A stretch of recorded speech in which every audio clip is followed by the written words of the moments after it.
而是正在学习成为英雄的普通的人。青春叙事加上科幻题材会产生怎么样的化学反应？我觉得它并非是简单的叠加，应该说是一种综合的反应。首先，它为青春扩容，就是科幻，我们都一致认可，它不仅仅是想象力的一次远征，它更是心灵的回响。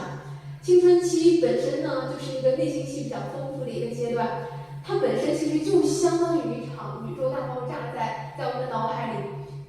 情绪剧烈，而且我们这时候可能世界是混沌的，每天有100种想法，而且对于未来也是未知的，就很像我们科幻。我们今天对于未来，甚至对于地球的发展也是未知的，就是它本身之间是有一个很强的连接在里面的。所以科幻呢，正好提供了这么一种最极致的舞台。它这种身份，就我们自己的身份的认同危机，可以影射为，比如说克隆人对于自己的身份的一种道德的一种困惑，这么一种模糊。然后我们对于这种远方的渴望呢，就是我们在小说里面可以直接坐上飞船，直接去下一个星际去探索。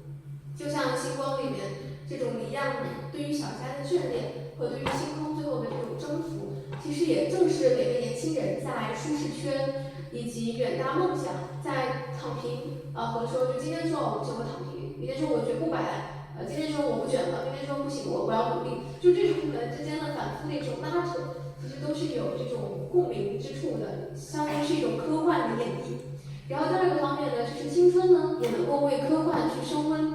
因为传统的硬科幻叙事可能居多，它往往是聚焦于技术，包括一些很宏大的理念。那青春叙事的加入，我也是希望能够让这些理念有一些比较真实的温度和心跳。所以可能在云梦里面，我在构思什么梦境穿梭啊、异时空间啊这样的题材这些设定的时候，它最终服务的还是角色之间的情感羁绊，包括它里面有很东方的一点，就是那些入梦者他们最后要怎么出梦，不是什么被逻辑、技术、暴力征服了，它是自己心结的打开和放下。和解，其实这个也算是很东方的一种叙事的逻辑和语法在里面。所以我觉得这个可能是我想探讨的，就是借助科技和科幻来表达情感和人文方面的内核。那最后说说这种结合带来的什么新方向，就是我觉得它是创造出了一种或许更加亲切、更加具有人文温度的科幻题材、科幻类型。它也让科幻从遥远的他们的故事变成了我们的故事。首先，它一定程度上可能降低了科幻的门槛。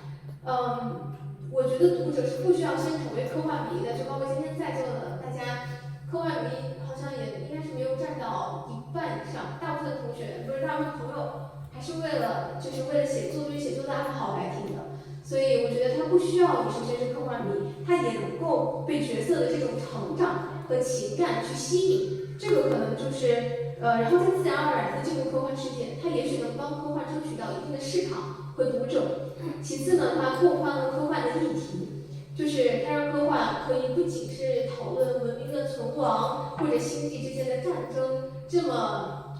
大的主题，它也可以细腻的去探讨我是谁，我将去往何处这些青春的永恒的议题。那最后呢，就是它连接了时代的精神。其实我在写小说的时候、写作的时候，经常会有就是业内的或者说写作方面的、出版方面的长辈啊、师长会提醒我说：“哎呀，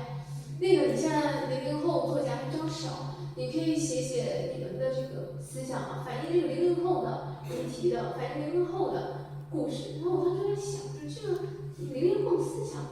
我说这个怎么为了00后的精神去写一个书？我们之思想，我就在想，我说这个呢，其实我说我第一呢，我不太会为了一个精神去写一个书，这个有点太抽象了，我不搞抽象。其次呢，其实我们自己身为00后在写的时候，我们笔下的这些故事，他的角色绝对就是已经就是由00后的所想了，他肯定和90后、80后都有不同的时代印记在身上。